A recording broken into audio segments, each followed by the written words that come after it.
welcome. Part 11 of my high school memories. Here I'm going to focus on two things I had mentioned previously in the episode titled Pranks. If you recall, I read a piece from the Jericho about me as the world's smartest man. And in that article, they referenced two things that among the Jericho students had become kind of synonymous with me. One was Seltzer, and the other was my title, Lord Scarnati. And I said at that point that I would examine those things further. And now is the time. And I'm going to show you that there's a direct link between my drinking of seltzer and my title, Lord Scarnati. Direct link, one to the other. So that will be developed uh, over the next several minutes.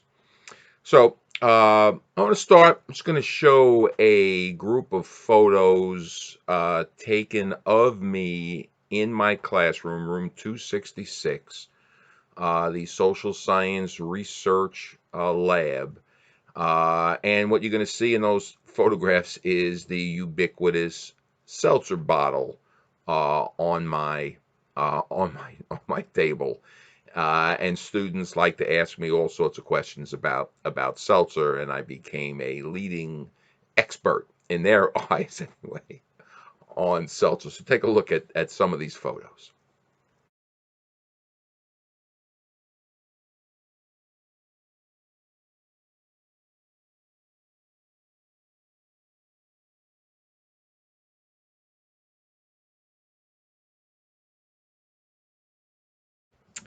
Uh, in 2010, uh, January, so that would be the Jericho High School class of 2010.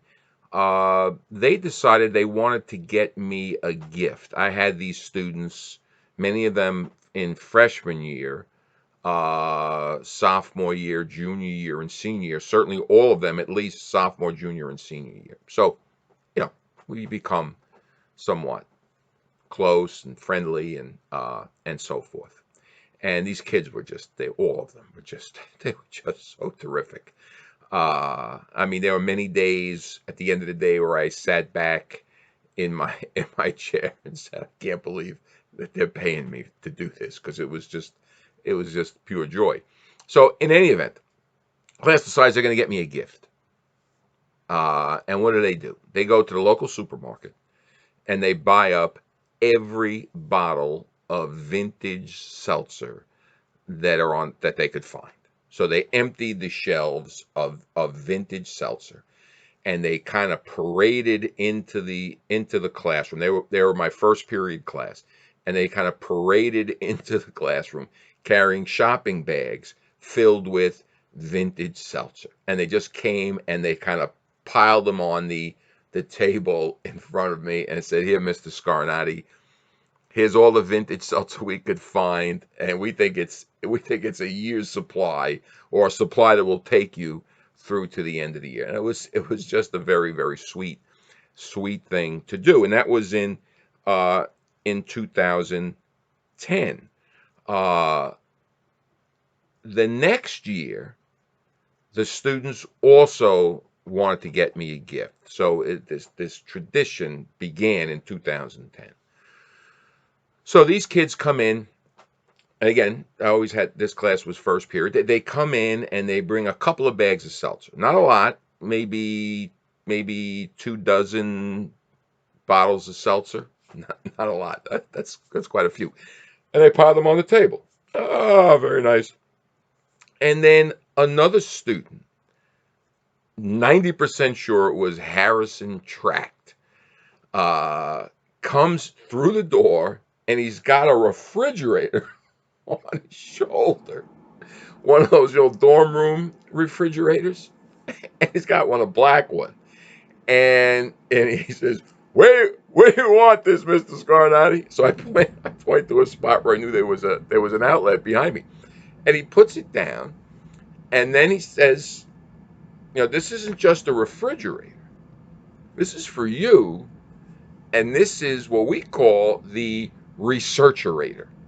And they gave me just a piece of paper, and they had very colorfully printed on it researcherator, and then they all kind of signed their names, and I posted that right on the door. And when I retired in 2017, I did not take the researcherator with me. I left it for the teacher who was going to be taking over the research program, the very wonderful Mary Dreyer, who was gonna step in and take over this social science research program. So I left it for her, and I also left the paper researcherator with the kids' names, and the class of 2011, so that future kids come in, they know where this came from, and hopefully Mary has left that in place. So I go from a year's supply of seltzer to a refrigerator for the seltzer. How do you keep seltzer cold when you don't have a refrigerator? You keep it on the window ledge. So in the winter months, I always had cold seltzer, but in the warmer months, room temperature seltzer, it's okay, but it's not the best. But now these kids took these kids took care of me with the researcherator in 2011. The gifts kept coming, and after that I kept saying, hey, this is too much. There's no reason for you to give me a gift. I enjoy doing this. There's no reason to give me a gift. Please, no more. But that didn't deter them. They kept giving me more and more gifts, and the seltzer giving kind of culminated in 2015 with what I call the seltzer throne. And here's a photograph of that. So that was 2015. Uh, the gift giving, it started in that 2010, but it became a kind of like a can you top this kind of a thing, with each class wanting to get me, better and better gifts, and I continually discourage them from that gift giving. But in any event, there was the class of 2013, fairly certain that was the right date. They gave me a series of gifts, none of which included seltzer. Uh, they gave me a bobblehead doll of me. Here's a photograph of that bobblehead doll.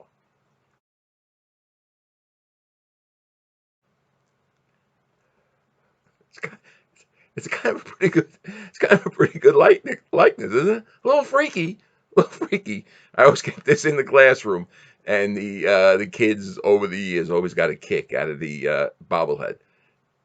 Isn't that right? Yeah, yeah. He agrees. Okay, so they gave me a bobblehead, and they said, "That's not the big gift, though, Mr. Scarnati. The big gift is a star."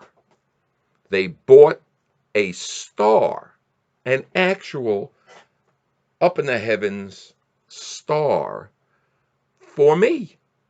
Here's the deed to that star.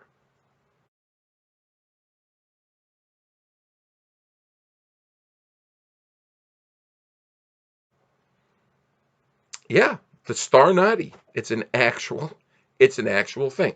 So next time you're gazing up at the stars, you might very well be looking at the Starnati, and I might well be looking down on you from up in the heavens.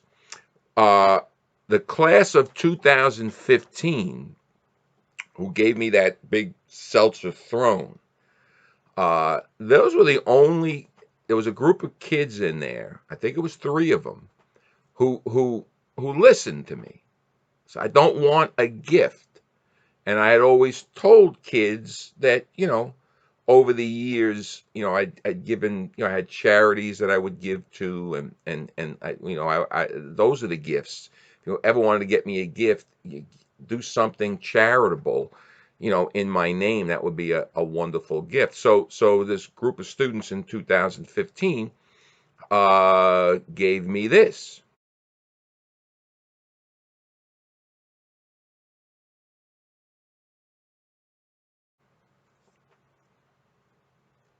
Now, misspelling aside, it was a wonderful, wonderful gesture that they pulled some money together, and they got water, fresh water, for a village in Africa, which was it's just a wonderful, wonderful thing to do. And that was a very terrific gift.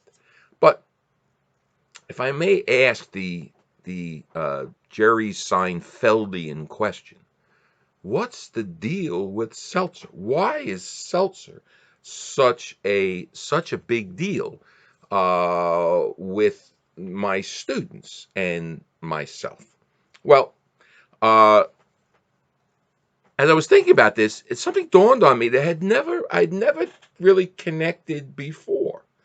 But I had two students, siblings, Ian, who graduated from Jericho in 2005, and his younger sister Pam, who graduated from Jericho in 2009.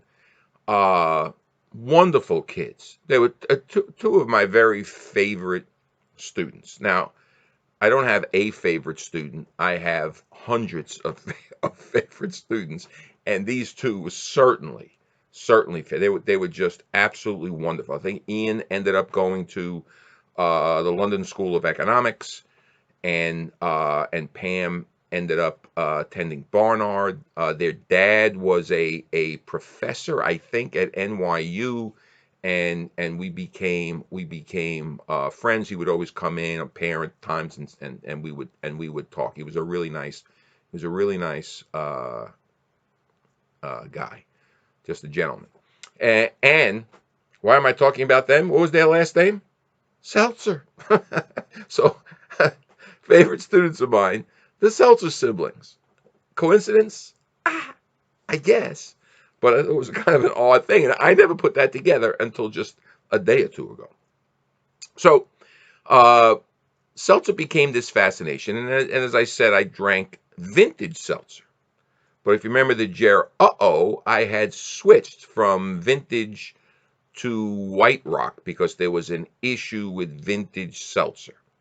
So, and at some point in 2000, just want to check my notes, 2011, I switched from vintage to White Rock, and this became, oh my God, this became a cause celeb among the students. Mrs. Scarnati switched his brand of seltzer. Oh my God, what is going on? So I explained to this group my sophomore research class, which was the smallest group I ever had. It was only about 10, I think, in the group. I explained to them that vintage seltzer uh, was sold, and it was relocated from Pennsylvania to Tampa, Florida. And the flavor was not good. Not good. And I surmised that it might be something with the formula. Maybe they changed the flavoring for the seltzer somehow. Or perhaps it was the Florida water. Any of you been to Disney, you can't drink that water. It just tastes awful.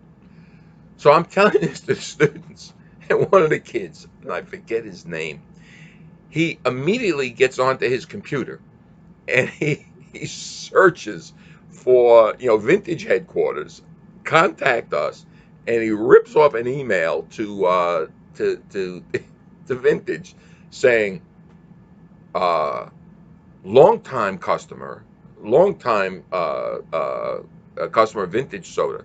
This is Vintage Seltzer. Mr. Scarnati is very upset that the flavor of the seltzer has changed. It has a terrible taste to it, and we want you to tell us, what went wrong and how you're going to fix this. Mr. Scarnati is very upset. They responded. They said, "Well, we didn't change anything. It's the same. It's the same process. So we don't understand why the flavor, why he thinks it tastes different, because it doesn't." Well, okay. So that's it for Vintage, and I switched to White Rock, and which is locally from Whitestone. It's bottled. So in Queens. So ever since, I've been drinking White Rock, and of course, telling the story of what the problem was with Vintage over and over. So then in 2016, now this is the year before I retired, a group of students, well, actually one student, and again, I can't recall her name. Very, very funny kid. She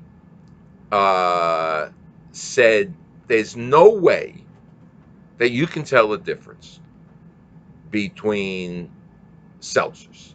Seltzer is seltzer. It all tastes the same. It's in your head that you think it tastes differently. There's no way." And I said, "Well, I have to take exception with that. I certainly can tell the difference between seltzers. They do not all taste the same." So she said, "At the end of the semester," this was in the fall semester, "at the end of the semester, we're going to give you a seltzer taste test, and then we'll see if you can tell the difference between seltzers." And we all laughed, ha, ha, ha. And then, sure enough, this kid, true to her word, comes in on the last day of class in the fall semester. So this is at the very end of January. So they've taken their final and so forth. We're all done. And she comes in with 4 bottles of seltzer, and she says, "Mr. Scarnati, we're giving you the seltzer taste test to determine whether or not my claim is legitimate." And I'm now going to share with you rare footage of me in my classroom with my students. This was during our sociology class, and the seltzer taste test. Here it is. Yes.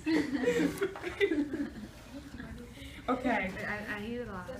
One. Okay, here you go, Mr. Scarnati. You ready? I can turn around? Yeah. All right. Let me just see what what do we have here? We got Vintage, Canada Dry, White Rock, and what's that? Sounds like a store brand, yeah. ShopRite. Store brand. I've never tasted ShopRite. Now you're gonna get to taste it. We have a baby Corbin on the loose. Bye, Don. Bye, Don. What grade is he in? He's in 8th. Oh, he's great. Okay, let's go. All right. Oh, no. I'm so excited. First, they must test the bouquet. The what? Ooh, this smells like Canada Dry, but I don't know. It smells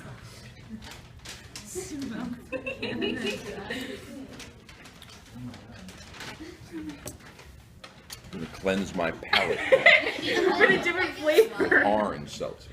Do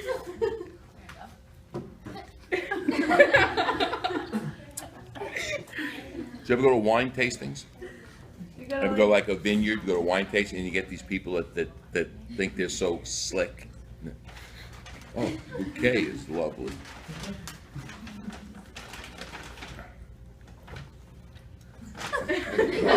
Sorry. I need to hear the effervescence. This is very mild.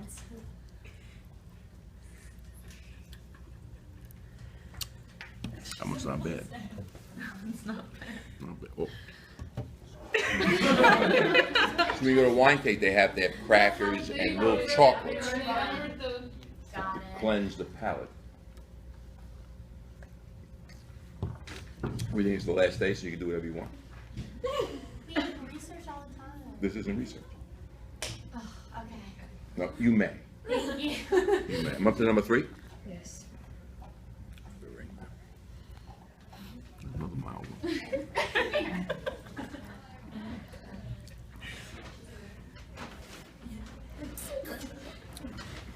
That's it. Oh, you gotta cleanse. You gotta cleanse.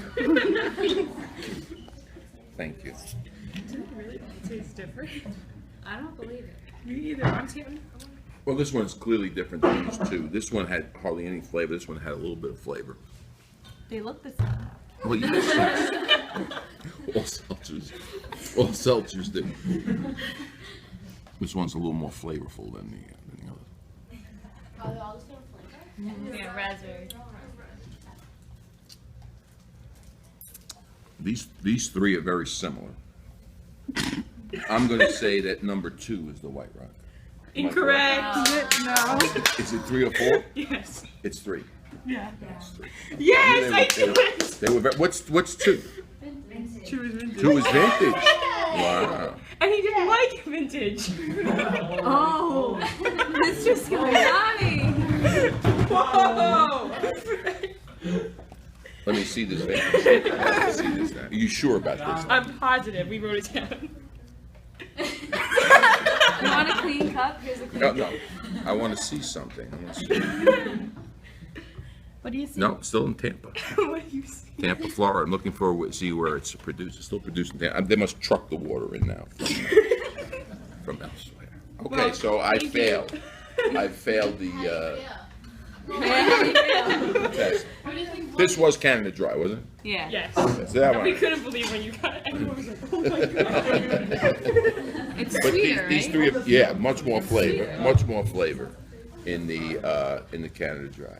So, how I do you failed the test miserably. I selected the wrong seltzer. I'll need to continue to refine my palate. And 4 was what? Or The was the ShopRite one? ShopRite. ShopRite has the answer, right? Isn't that their slogan? ShopRite has the answer. That's their slogan. Might not be on there. Sodium free. No. This has virtually no flavor.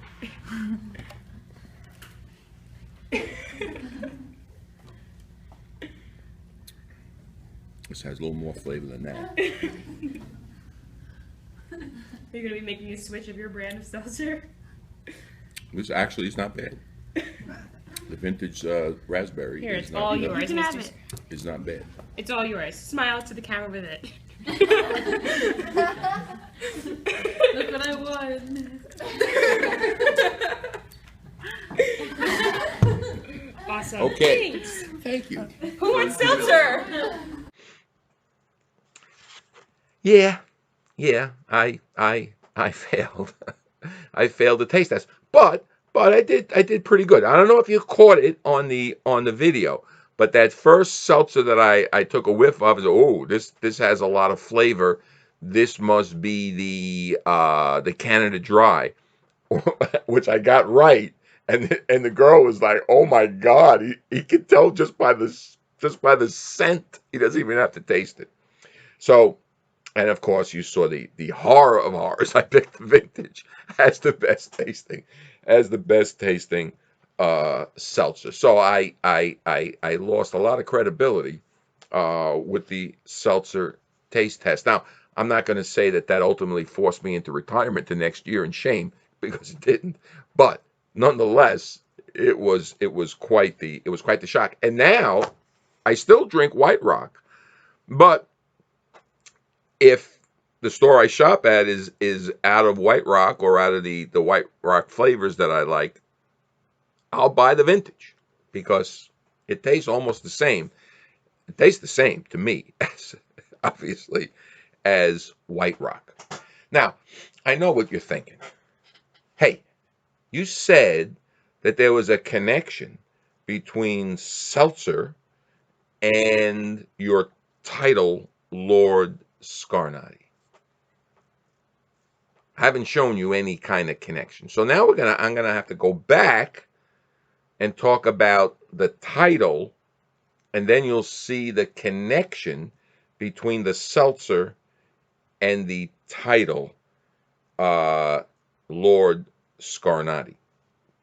And it goes back to October of 2011. My junior research class, again, we're in 266. They sit at computers. They're computers that ring the three sides of the room, and then there are tables that are set up in a rectangle in the center, and I sit at one of those tables where I could look out and see all my students as they're working on their computers, making sure that they're doing what they should be doing and not violating any of the rules. Remember, no singing, no whistling, no leaning back on the chairs, etc. The 266 rules. So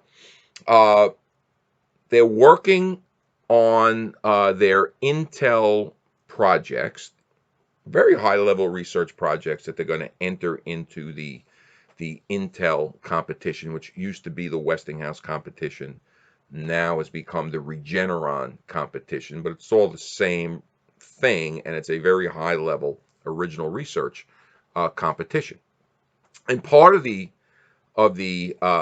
entry is the completion of an entry form, and the entry form is a bear. They have to answer essay questions and do all sorts of stuff. But one of the things they have to do is they have to list any individuals who helped them, including who their mentor was. And of course, I was the mentor for the students that I had in social science research. So one of the students, his name was Matt Roberts, the oldest of three Roberts siblings that I taught in research at Jericho. So Matt is directly across from me on the other side of the tables, and he's working at his computer on the application. And he says, "Hey, Mr. Scarnati, I'm putting you down as you said, I'm putting you down as my mentor, but it asks for not only your name but your title. What title should I put down for you?" And I just flippantly said, "Well, I prefer Lord." And so everybody laughed, and he said, "Well, that's it's not one of the choices." So, and from that point on, kids started to refer to me as Lord. And the kids in that class referred to me as Lord. The kids, this was 2011, the kids that came after them started to refer to me as Lord. And sporadically, kids would refer to me as Lord Scarnati. Some kids, that's the only way they referred to me. I was no longer Mr. Scarnati. I was Lord Scarnati. But still haven't connected it to the Seltzer yet, though, right? But it's coming. It's coming. You got to follow this now, because it takes a little connecting of the dots. So I just want to point out something, that this isn't a joke. I am actually a lord. I have the title and the land of a lord.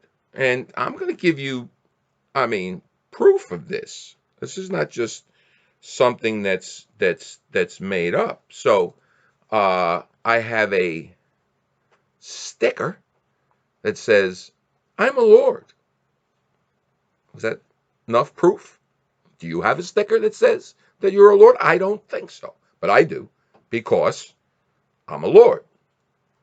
I have a lord ID card. Says that I'm a lord. This card certifies that Lord Anthony Scarnati, and then it says the plot of land that I own. So proof. You say you need more? That's not good enough for you? Okay. I want to show you now some documentary evidence that I am, in fact, a lord. One is going to be a title, and the other is going to be an official statement of my lordship, I guess you would say. So take a look at these two documents.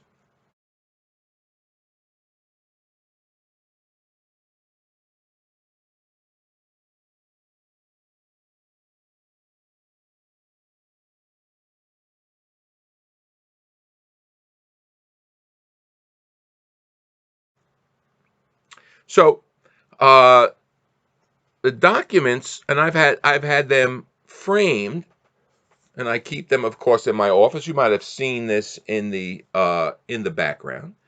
This one indicates, and notice it's got an official seal on it. So, you know, this is the real deal. This was given to me as a gift. Now I'm starting to connect the dots. This was given to me as a gift.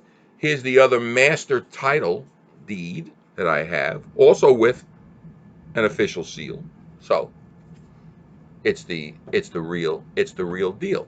This was uh, given to me by the Jericho High School class of 2014. So 2013 gets me the star. Now 2014 wants to do them one better, and they decide that they're going to get me a lordship.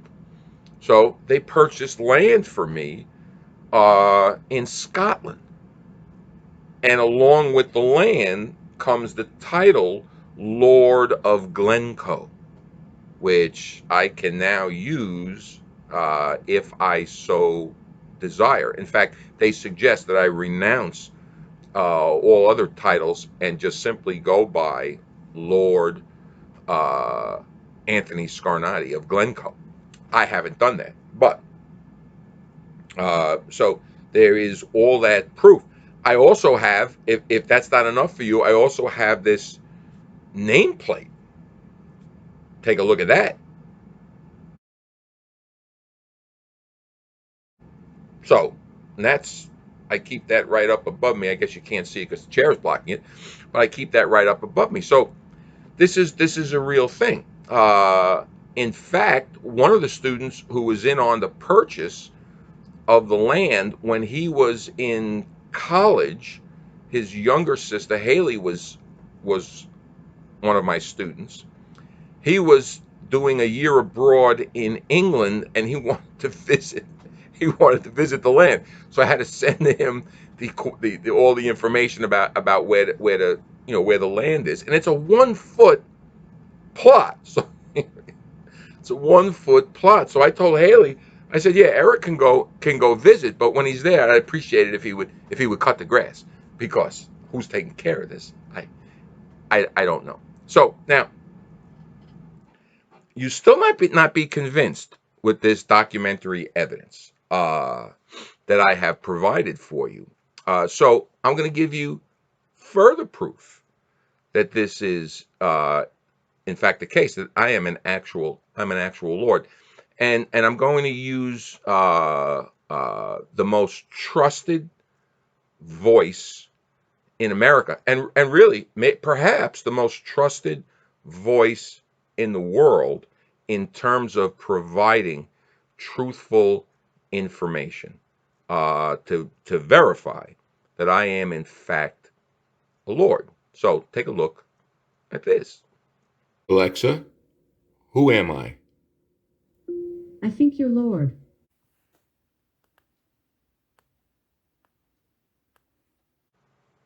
And yes, as you can see, we are in agreement. I am in fact a Lord.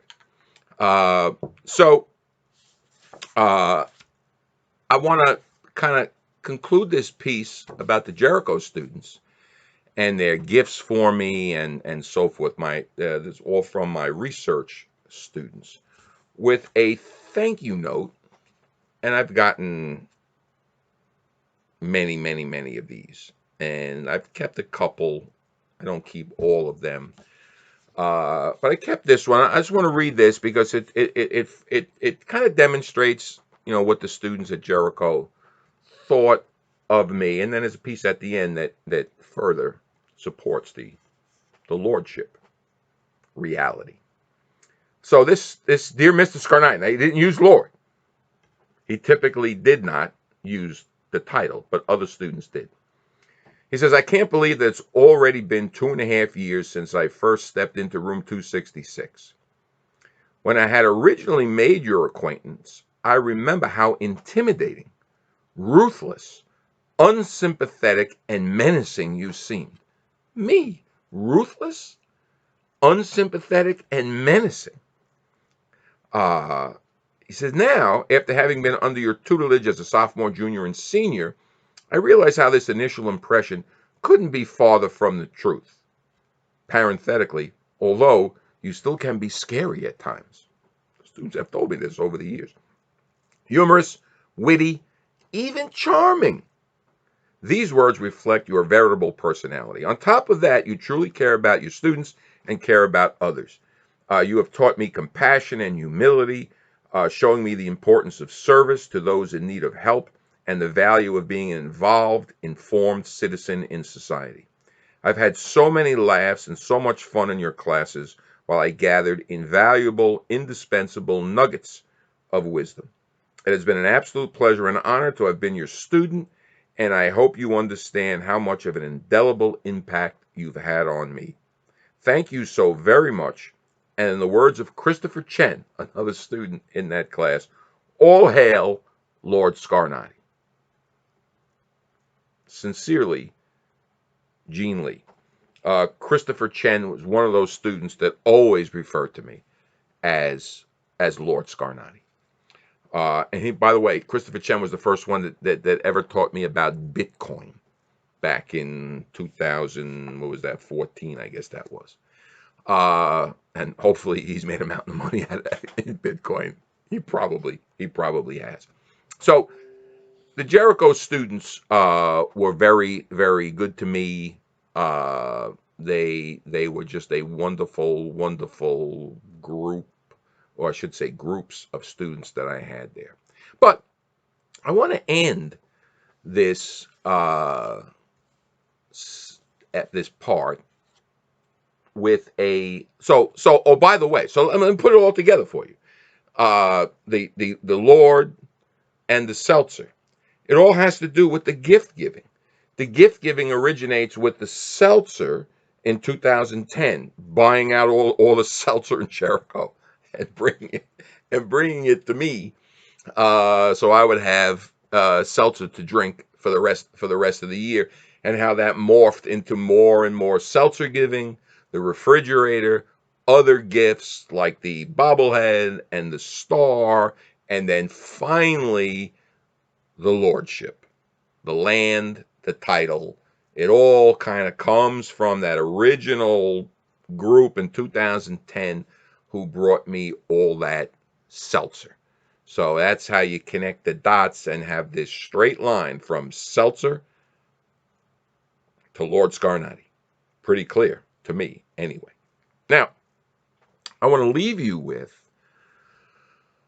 a sense of the Townsend Harris students and what they really thought of me, because I read that wonderful thank you note from Jean Lee, and I think that that's fairly representative of the way that the Jericho students thought of me. So I'll tell you this quick little story. This was in 1999, I believe. Senior trip. 90% certain it was the class of 99. We go to upstate New York into the Catskills for the senior trip, a weekend trip. And it's January, so it's a little cold. There's snow on the ground and so forth. And one of the activities that they were going to do was paintball. So sure, all right, I'll go. I never did this before. I'll go play paintball with the kids. A couple faculty members were coming. Here's a photo of one of the faculty members that came to play paintball. This is Maria Vida.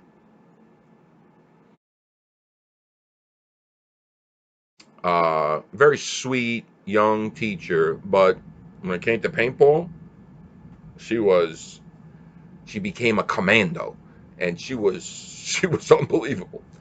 So in any event, we're out there and we're going to play paintball. So you put these overalls on, and then goggles.